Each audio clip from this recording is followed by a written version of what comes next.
Hello everyone, myself Vishwanath. Welcome to EMIT। आज हम advance accounting के 7th क्लास में हैं, जिसमें हम TDS and GST related entries लेके इस क्लास में डिस्कस करेंगे। तो सबसे पहले हम बात कर लेते हैं TDS, आफ्टर दैट हम GST लेके बात करते हैं। ओके,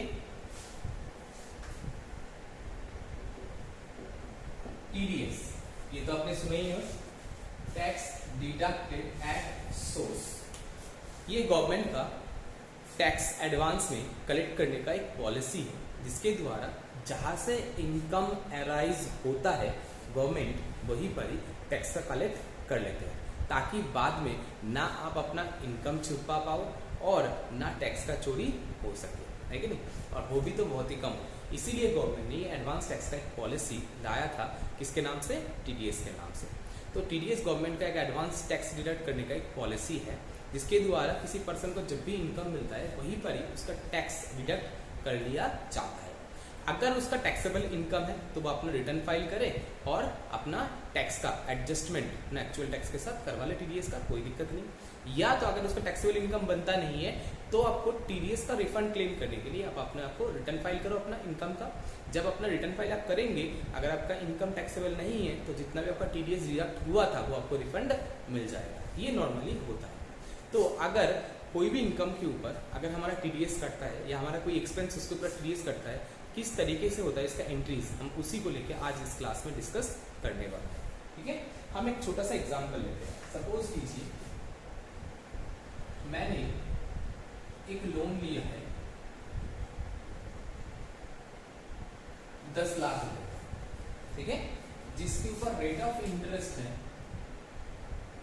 12%। तो 12% मतलब कितना हो गया? 1,20,000। ठीक है, तो एक जना लोन दे रहा है, उसी को हम इंटरेस्ट दे रहे हैं, है कि नहीं। जब हम इंटरेस्ट देंगे तब हम क्या करेंगे? उसका TDS काट लेंगे। TDS काट के बाकी पैसा हम उसको पेमेंट करेंगे, है कि नहीं। तो कैसे होगा वही बात करते हैं। इसके ऊपर रेट ऑफ TDS आपको पता है, ये आपका इंटरेस्ट रेट का रेट ऑफ TDS 10% होता है। तो 1,20,000 का 10% यानी 12,000 रुपए TDS के रूप में काट लिया जाएगा, बाकी पैसा पार्टी को पेमेंट कर दिया जाएगा। तो इसमें दो पार्टी था, एक तो डिडक्टर और एक डिडक्टी। मैं दोनों के लिए एंट्री पास करने जा रहा हूं। दो पार्टी कौन है? एक तो डिडक्टर, एक डिडक्टी। डिडक्टर मतलब जो इंटरेस्ट दे रहा है, ये इंटरेस्ट पेमेंट कर रहा है, इसके लिए इंटरेस्ट एक्सपेंस है, ये इसको दे रहा है, इसके लिए इंटरेस्ट इनकम है। तो इस ये TDS काट रहा है ना, और ये अपना इनकम का TDS कटवा रहा है। सीधी सी बात ये है। तो जो TDS काट रहा है उसके लिए जो डिडक्टेड TDS है वो एक तरीके का लायबिलिटी है। डिडक्टेड TDS, मैं इसको बीच में रख रहा हूं। ये मेरा इंटरेस्ट है, इंटरेस्ट में से डिडक्टेड TDS जो है डिडक्टर के लिए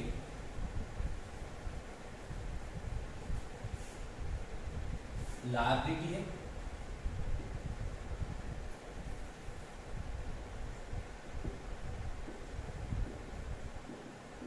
क्यों? इसने जो TDS काट रखा है वो इसको गवर्नमेंट को जमा कराना पड़ेगा, इसीलिए डिडक्टर के लिए लायबिलिटी है। बट डिडक्टिव, जिसका मैं TDS काट रहा हूं, वो जिसका TDS काटा जा रहा है, जिसके इनकम के ऊपर TDS काटा गया है, उसके लिए वो एक एसेट है। क्यों? ये TDS डिडक्ट करा था, इसको गवर्नमेंट को जमा कराना पड़ेगा। बट इसके लिए संपत्ति क्यों? क्योंकि जब इसका इनकम टैक्स के अंदर इनकम का कंप्यूटेशन होगा, उसमें जितना भी टैक्स बनेगा उसमें से ये TDS उसको एडजस्ट मिल जाएगा, इसीलिए इसके लिए संपत्ति है। इसके लिए TDS पेबल है, इसके लिए TDS रिसीवेबल बन जाता है, यानी इसके लिए तो गवर्नमेंट को जमा कराना पड़ेगा, लायबिलिटी है, इसके लिए वो संपत्ति है क्योंकि वो उसके इनकम के साथ एडजस्ट हो जाए, है कि नहीं। तो अब हम बात करते हैं आगे। अब जब ये टीडीएस काट के इंटरेस्ट को ड्यू दिखाएगा, ये इंटरेस्ट ड्यू दिखाएगा, पहले उसका एंट्री बता देता हूं। इंटरेस्ट जब ड्यू दिखाएगा ये एंट्री क्या करेगा, interest expense account debit to party, party यानी डिडक्ट किया, ये तो होगा, है कि नहीं। जब इसी पार्टी से टीडीएस काटेगा, ये तो expense due,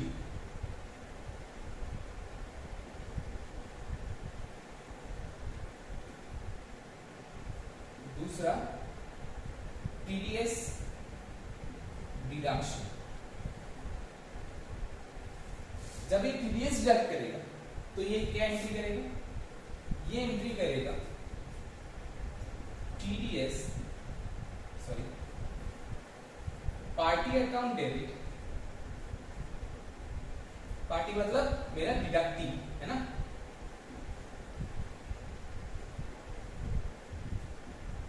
account debit to TDS on interest.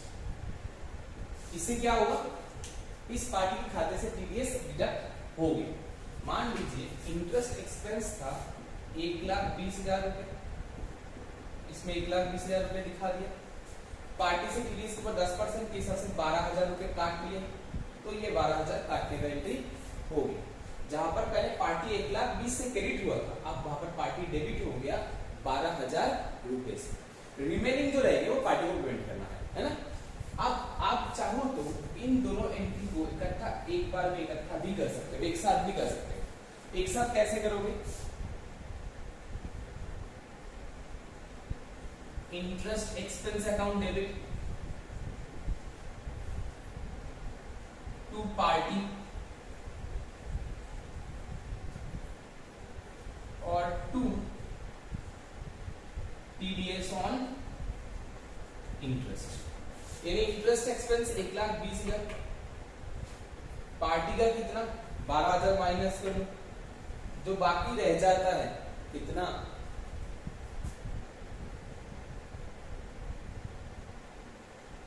1,08,000 रुपए पार्टी के नाम पे आता है। अब इस तरीके से ऐसे भी एंट्री आप कर सकते हो। ये तो हमने एंट्री जो अभी दिखाया वो था आपका डिडक्टर के केस में। किसके केस में, डिडक्टर, यानी जो टीडीएस को काट रहा है वो क्या क्या एंट्री करेगा वो मैंने अभी आपको बताया, वो भी मैनुअल एंट्री थी। मैं एक बार दोबारा रिपीट कर लेता हूँ, एक बार देख लीजिए ध्यान से। जैसे मैंने लोन लिया था 10 लाख रुपए का, इसके ऊपर रेट ऑफ टीडीएस 12% के हिसाब से 1,20,000 रुपए, इसके ऊपर टीडीएस रेट जो है वो 10% है एज पर सेक्शन 194A ना। अदर देन बैंकिंग कंपनी के केस में इसका लिमिट जो होता है वो लिमिट होता है कितना, बिल्कुल सही, हाँ 10,000 रुपए का, और रेट ऑफ टीडीएस जो है वो 10% है। तो 10% आपका टीडीएस काटा जा रहा है। जब लिमिट से ऊपर आप पेमेंट कर रहे हैं, 1,20,000 रुपये पेमेंट कर रहे हैं तो ऑब्वियसली लिमिट से ऊपर, और 10% आप टीडीएस आप काट लीजिए, काट के रिमेनिंग पैसा आपको पेमेंट करना है, और इसका डिटेल आपको टीडीएस क्लास में बाकी आपको मिल जाएंगे जब टीडीएस क्लास करेंगे, है ना। चलिए आगे बढ़ते हैं। तो देखिए इसका 1,20,000 में से 10% आपको कट गया, कट के बाकी पैसा हमें देना है।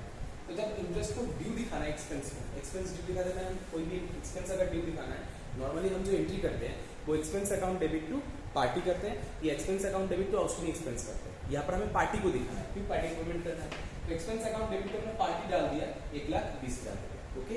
बाद में इससे टीडीएस काट लिया, जिस दिन ड्यू दिखाया उसी दिन टीडीएस हमने काट दिया है।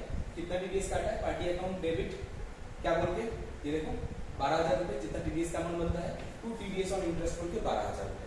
तो यहाँ पर पार्टी एक बार क्रेडिट हुआ था 1,20,000 से, पार्टी एक बार डेबिट हो गई 1,20,000 से, तो पार्टी का एडजस्टमेंट होकर पार्टी का तो बैलेंस रहेगा कितना, 1,08,000 रुपये, है कि नहीं।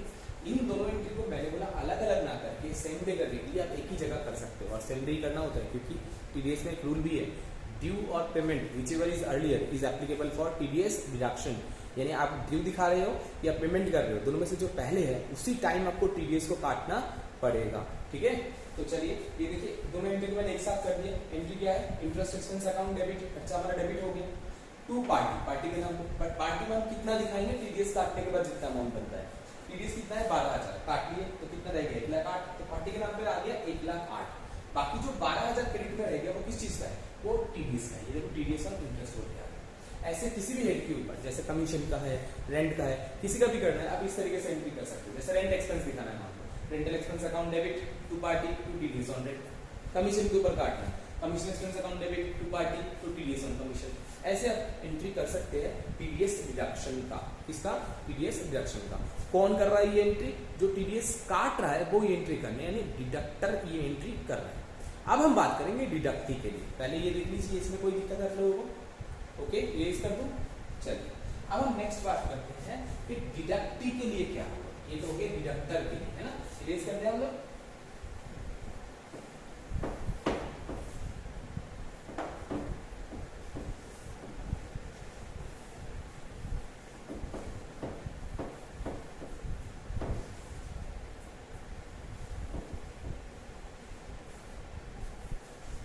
डिडक्टी किस तरीके से एंट्री करेगा, अब मैं वो चीज आपको दिखाने जा रहा हूं। डिडक्टी का जब भी इंटरेस्ट ड्यू होगा उसका एंट्री वो कैसे करेगा? इंटरेस्ट इनकम ड्यू, ये इनकम ड्यू दिखाना चाह रहा है तो कैसे एंट्री करेगा? पार्टी, पार्टी यानी डिडक्टर, जिनको लोन दिया है वो account debit to interest income. कितने रुपए? वही 1,20,000। ये तो आसान था, मेरे को 1,20,000 मिलेगा, बट इसका टीडीएस कट गया कितना? 12,000। अब टीडीएस जब कटा ये क्या एंट्री करेगा? और टीडीएस काट के इसको बाकी पैसा मिलेगा, है ना? सीधी सी बात है। आप चाहो तो इसका एंट्री अलग से भी कर सकते हो, चाहो तो मैं अलग अलग करके भी दिखाऊं। मैं पहले एक बार अलग अलग करके दिखाऊं। जब इसका टीडीएस कटेगा ये क्या एंट्री करेगा? TDS receivable account debit to party यानी डिडक्टर अकाउंट। कितने रुपए? 12,000। ओके, बाकी पैसे तो रिसीव होगा, बाकी पैसे जब रिसीव होगा एंट्री क्या करेगा? कैश या bank account debit, normally bank account debit, क्योंकि आपको पता है 20,000 से ऊपर खर्चा, जीएसटी केस में 10,000 का खर्चा ऊपर होते ही आपको क्या करना पड़ेगा? बैंक से ही होना चाहिए, कैश में तो होना नहीं चाहिए, है ना? तो हमने बैंक से दिखा दिया, बैंक में रिसीव करे, बैंक अकाउंट डेबिट टू किससे रिसीव करे? Party, bank account debit to party हो जाएगा हमारा एंट्री का। और आप चाहो तो ये तीसरा एंट्री में लिख ही देता हूं, बैंक अकाउंट डेबिट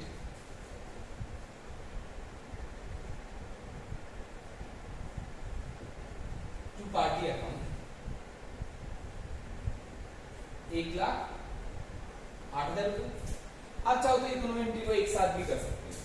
जब रिसीव हुआ तब आपको पता लगा कि भाई मेरा टीडीएस कट चुका है, तब आप कैसे करोगे? तब तो अलग अलग पता नहीं चला ना। अगर अलग अलग पता चलता है तो चलो अलग अलग एंट्री कर लीजिए, बट एक ही साथ करना है तो दोनों एंट्री को जोड़ दो। दोनों एंट्री को जोड़ेंगे कैसे?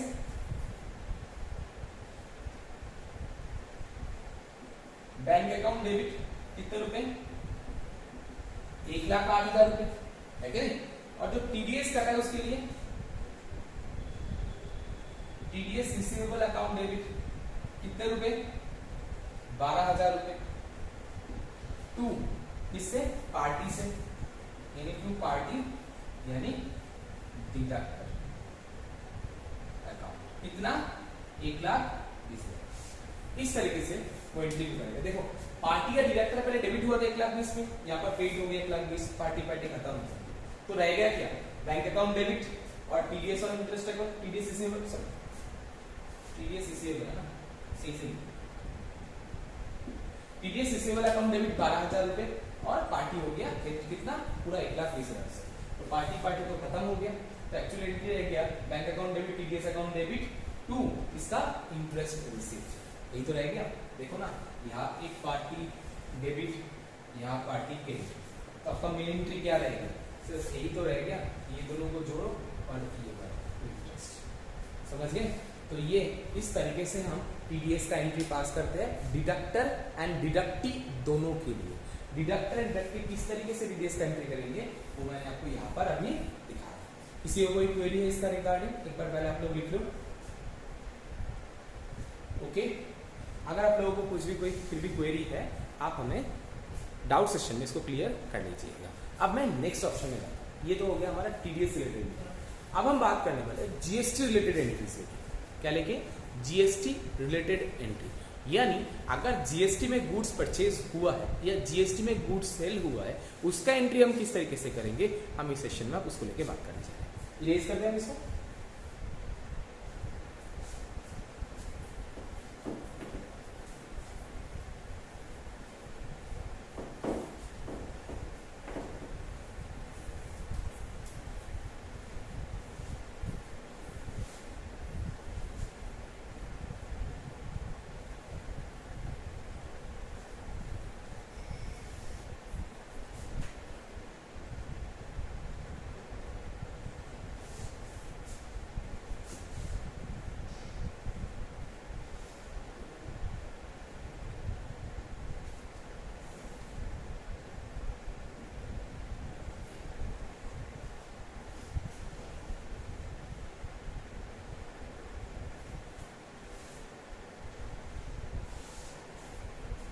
देखो, नॉर्मली आप लोगों को पता है कि अगर आप गुड्स या सर्विस परचेज करते हैं जो जीएसटी एलिजिबल है, तो परचेज करते टाइम हम जो जीएसटी देके आते हैं, पेमेंट करके आते हैं परचेजर को, वो हमारे लिए इनपुट जीएसटी होता है। क्या होता है? Input GST. बट सेल के टाइम जो जीएसटी हम कलेक्ट करते हैं वो हमारा आउटपुट जीएसटी होता है। क्या होता है? Output GST. तो हम देखेंगे परचेजर के हिसाब से अगर हम परचेज करेंगे तो उस टाइम क्या एंट्री करेंगे, सेलर के हिसाब से हम जब सेल करेंगे तो उसका क्या एंट्री करेंगे। तो जीएसटी परचेज करते टाइम, मतलब जीएसटी में अगर परचेज करते हैं तो परचेज करते टाइम हम जो जीएसटी देके आते हैं वो हमारे लिए एक संपत्ति है। क्यों? उसका इनपुट हमें मिलता है। किसके साथ मिलता है इनपुट? आउटपुट के साथ उसका एडजस्टमेंट होता है।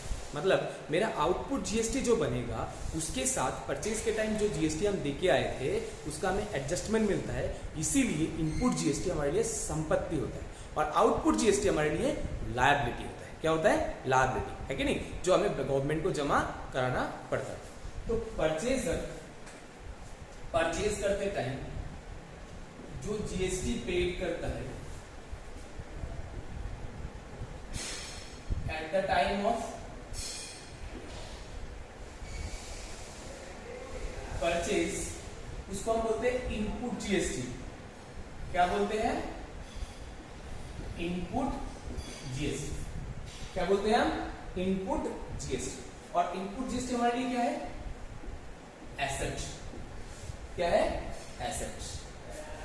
वही जगह पर जब हम सेल करते टाइम जो जीएसटी हम कलेक्ट करते हैं,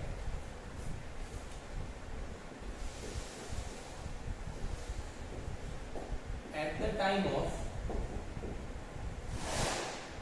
सेल, वो हमारे लिए क्या होता है? Output GST. क्या होता है? Output GST. सेल और सप्लाई, इसको इनवर्ड सप्लाई बोलते हैं, इसको आउटवर्ड सप्लाई भी बोला है। इनवर्ड सप्लाई मतलब जब सामान आ रहा है, आउटवर्ड सप्लाई मतलब सामान या सर्विस बाहर जा रहा है। हम किसी को से बेच रहे हैं, दे रहे हैं, तो उसको हम क्या बोलेंगे? Outward supply. अब ले रहे हैं तो उसको हम क्या बोलेंगे? इनवर्ड सप्लाई, है कि नहीं। तो इनवर्ड सप्लाई या परचेज के टाइम जो जीएसटी हम लेके आते हैं वो हमारे इनपुट जीएसटी, जो हमारे लिए एसेट होता है। सेल के टाइम यानी सप्लाई के टाइम, जो आउटवर्ड सप्लाई के टाइम गुड्स का या सर्विसेज का जो जीएसटी हम कलेक्ट करेंगे वो हमारे लिए क्या हो जाएगा?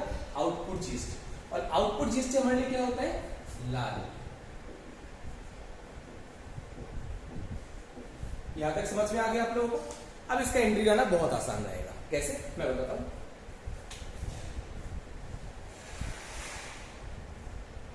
अब हम परचेज करना चाह रहे हैं जीएसटी में,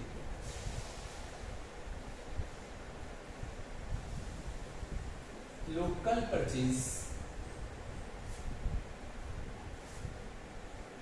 एट द रेट ऑफ 80%, 18% है ना, 18% में हम परचेज निकालें, डेबिट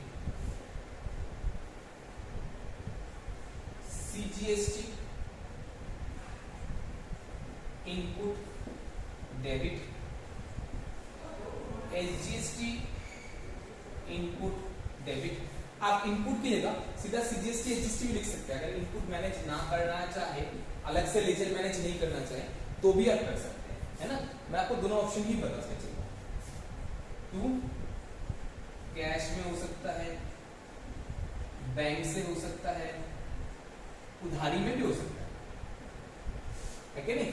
मान लीजिए 1000 रुपए का मैंने गुड्स परचेज करा, सीजीएसटी दी गया 18% के हिसाब से 9%, 90 रुपए, एचजीएसटी दी गया है 90 रुपए, कुल मिलाकर टोटल परचेज कितना हो गया 1180 रुपए, है कि नहीं।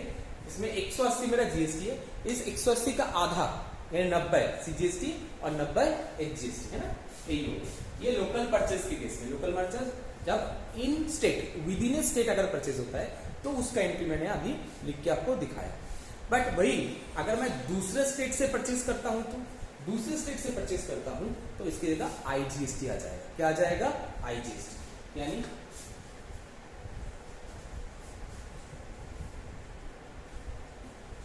Interstate purchase account debit, IGST input account debit,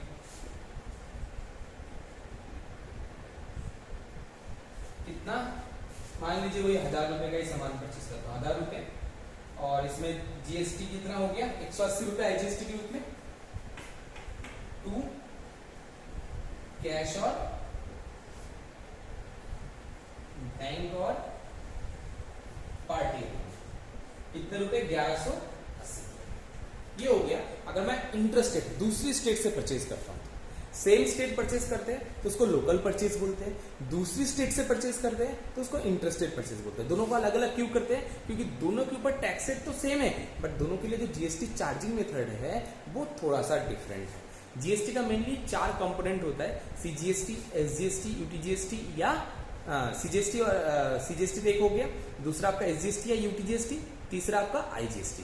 ठीक है, यूनियन टेरिटरीज के केस में यूजीएसटी चार्ज होता है एसजीएसटी के जगह पर, जहां पर मैंने एसजीएसटी लगाया है वहां पर यूटीजीएसटी होगा, है कि नहीं, जब यूनियन टेरिटरीज का कहानी आएगा तो, अदरवाइज कोई मतलब नहीं है। और नॉर्मल स्टेट के केस में जब लोकल में होगा सीजीएसटी एसजीएसटी, जब दूसरे स्टेट में होगा तो आईजीएसटी। आईजीएसटी इंटीग्रेटेड जीएसटी, इसके अंदर सीजीएसटी एसजीएसटी है बट आपको मेंशन करने की जरूरत नहीं है। बट जो लोकल में परचेज होता है या सेल होता है तब हमें ये चीज आधा आधा मेंशन करना होता है, यानी आधा तो सीजीएसटी आधा एसजीएसटी। इसी तरीके से इसीलिए मैंने यहाँ पर आधा आधा मैनेज किया, देखो, है ना। तो ये मेरा परचेज एंट्री हो गया। अब ये तो था परचेजर के केस में, जब मैं परचेज कर रहा हूँ तो। अगर मैं सेल करता हूँ तो उसका क्या एंट्री करूंगा, अब मैं वो आपको समझाता हूँ। रेज करते इसको,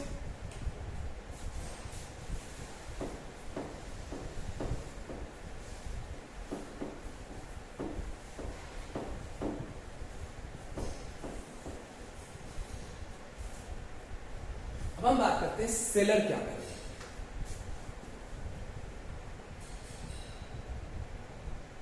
जब लोकल सेल करेगा, cash, bank, party account debit, to क्या करेगा बताओ, to local sale,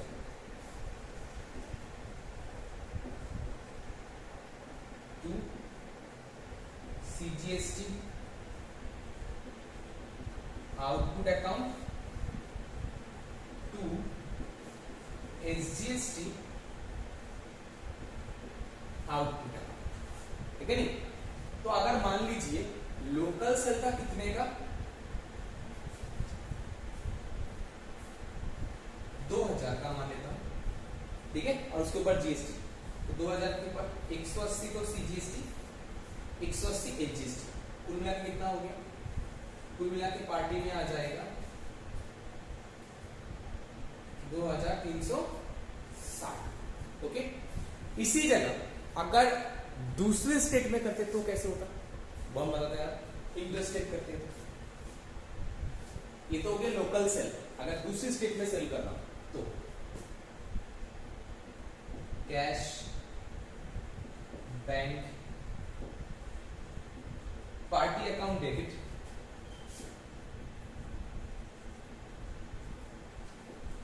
to interstate sales account, दूसरी स्टेट में सेल करें इसलिए इंटरेस्टेड सेल्स अकाउंट,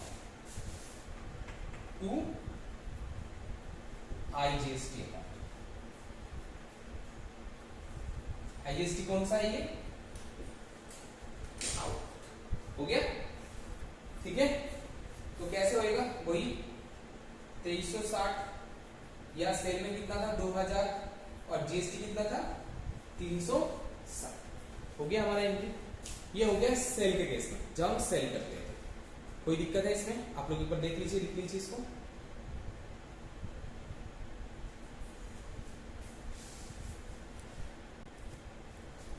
ओके, तो इसको इरेज कर दे। तो ये हो गया हमारा इसका एंट्री सेल का। मैं एक बार दोबारा बताता हूं एंट्री को। जब हम सेल करते हैं लोकल में एंट्री क्या करते हैं, cash account debit, bank account debit या party account debit to local sale to CGST output to SGST output. यहाँ क्रेडिट क्यों हुआ बताओ? वहां पर डेबिट हुआ था या क्रेडिट हुआ? क्यों? लायबिलिटी है ना, इसलिए क्रेडिट हुआ। और संपत्ति था इसलिए परचेज के केस में डेबिट हुआ था। सेम जब इंटरेस्टेड दूसरे स्टेट से हम दूसरी स्टेट को सेल करेंगे, परचेज दूसरी स्टेट को सेल करेंगे, तो एंट्री क्या करेंगे, cash account debit, bank account debit, party account debit to interstate sale to IGST output account. तो आउटपुट आईजीएसटी यहाँ पर चार्ज हो गया सेल में। ओके, यानी सप्लाई करेंगे। जब दूसरे स्टेट को हम सेल करते हैं, सप्लाई करते हैं, तो उस केस में ये एंट्री करेंगे। अगर लोकल स्टेट में करते हैं तो हम ऊपर वाला एंट्री करेंगे। तो ये था हमारा परचेज और सेल। अब इसके बाद हमें आउटपुट के साथ इनपुट जीएसटी को एडजस्ट करना है। अभी मैं आपको आउटपुट के साथ इनपुट जो एडजस्टमेंट दिखाऊंगा वो डायरेक्टली दिखाऊंगा, बट प्रैक्टिकल केस में आपका इस तरीके से एडजस्टमेंट नहीं होता। सबसे पहले इसका एडजस्टमेंट का कुछ फॉर्मूला है। फॉर्मूला केस में सबसे पहले जो एडजस्टमेंट होता है वो आईजीएसटी का होता है, उसके बाद सीजीएसटी, उसके बाद एचजीएसटी का एडजस्टमेंट का रूल है, ठीक है। तो अभी हम इसको हम मान के चलते हैं नहीं, रेगुलर केस क्लासेस के हिसाब से, जनरल के हिसाब से इसको पूरा एडजस्ट करके चलते हैं ना। अभी रेस कर दे इसको।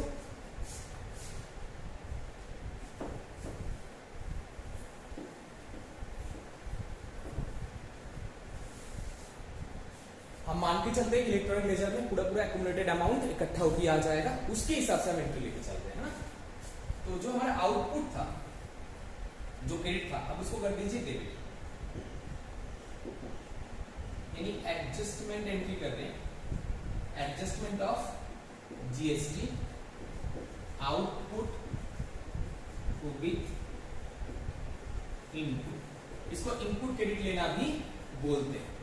अब इसका एंट्री कैसे करेंगे, ध्यान करिए। जब आपने सेल किए थे तब आपका जीएसटी जो था वो क्या हुआ था, क्रेडिट, और जब परचेज किए थे जीएसटी आपका क्या हुआ था, डेबिट, है ना।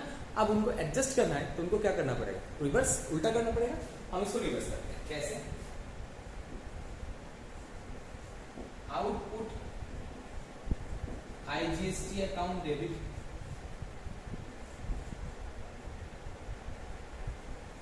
Output CGST account debit output SGST account debit, ठीक है। टू कर लेते हैं।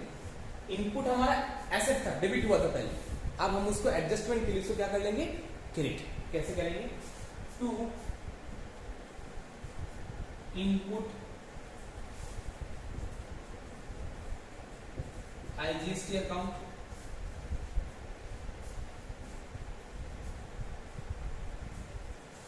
टू इनपुट सीजीएसटी अकाउंट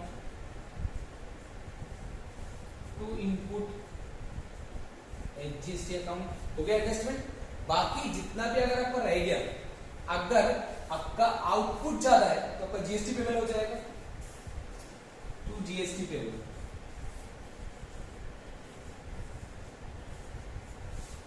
अगर इनपुट ज्यादा हो गया तो डेबिट में आ जाएगा जीएसटी। मैं इसको इरेज करके लिखता हूं ताकि आप लोगों को सही दिखाई दे।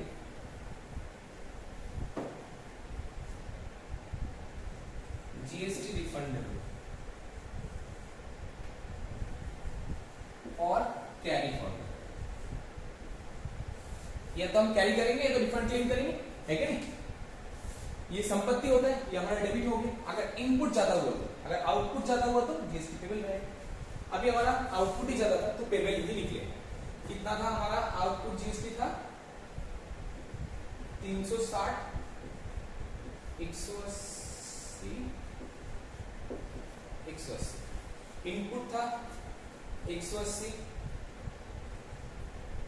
90, 90, है क्या नहीं। तो बाकी जितना आपका रह गया, कितना रह गया, 90 90 180 तो यही रह गया है ना, और यहाँ और 180 तो कितना हो गया 360 रुपये, यहाँ 360 रुपये डाल दिया तो हमारा जीएसटी पेबल हो गया। जब आप जमा कराएंगे तो GST payable account debit to bank, या तो आप जीएसटी पेबल को जब आप एडजस्टमेंट करेंगे, जब पेमेंट करेंगे उसी टाइम उसी हिसाब से पेमेंट करना पड़ेगा जितना एडजस्टेड बैलेंस बच जाएगा। अभी जो मैंने एडजस्टमेंट दिखाया वो डायरेक्टली एडजस्टमेंट दिखाया प्रैक्टिकली, किंतु इसका रूल चेंज हो चुका है एडजस्टमेंट का। आप पहले आईजीएसटी का एडजस्टमेंट होता है, फिर बचता है तो सीजीएसटी, फिर आईजीएसटी, मतलब सिर्फ एसजीएसटी, इस तरीके से एडजस्टमेंट होता है। अभी आप लोग इसी तरीके से करिए, बाकी बाद में जब जीएसटी का इनपुट क्लास का एडजस्टमेंट आपको बताया जाएगा उस केस में हम आपको इसको ये चीज़ क्लियर करेंगे कि कितना % किसका होता है। अभी इसको डायरेक्टली आप कर लीजिए, है ना, पहले किसका होता है बाद में किसका करना होता है वो हम उस क्लास में बात करेंगे। अभी डायरेक्टली इसी तरीके से आप एडजस्टमेंट कर लीजिए, ठीक है, हो गया। अब जब जीएसटी का पेमेंट करेंगे इसके बाद GST payable account debit to bank, और जीएसटी रिफंडेबल है तो bank account debit to GST refundable हो जाएगा, रिफंड आ जाएगा। बट रिफंडेबल कब होता है? जब आपका इनपुट ज्यादा होता है, और पेबल कब होता है? जब आपका आउटपुट ज्यादा होता है। ये बात आप समझ लीजिए, ओके, क्लियर करें। और रिफंडेबल की जगह लोग कैरी फॉरवर्ड करते हैं अगर बिजनेस एग्जिस्टिंग रनिंग में है तो, ठीक है, क्लियर कर दें तो शायद ज़्यादा कोई दिक्कत नहीं। जीएसटी पेबल आप कर लेंगे एंट्री, या मुझे लिखना पड़ेगा फिर मैं को बता देता हूँ।